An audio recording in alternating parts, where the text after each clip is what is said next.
Hi everyone! In this tutorial, I'm going to show you how to edit your order confirmation email on Shopify. I am on the home page of my Shopify store and I am in admin mode. And I'm going to head down to the bottom left-hand corner of the screen and hit settings. And from here, I'm going to go down to the notifications tab. Click on that. And then from here, I'm going to hit customize email templates.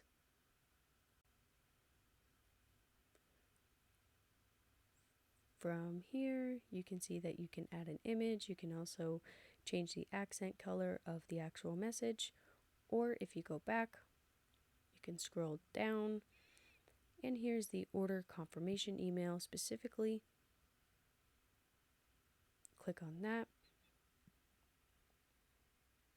And within here, you can actually edit the code so you can change the formatting of both the email and the SMS order confirmations. Right here, I'm going to click Edit Code.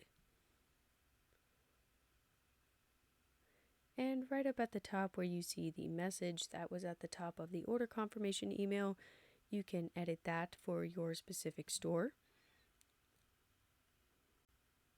So for example, my store name is just Test Store. So instead of saying just thank you for your purchase, it will now say thank you for your test store purchase. Here under preview, you can see that. And once I exit out of the preview and hit save, then my order confirmation email will be updated.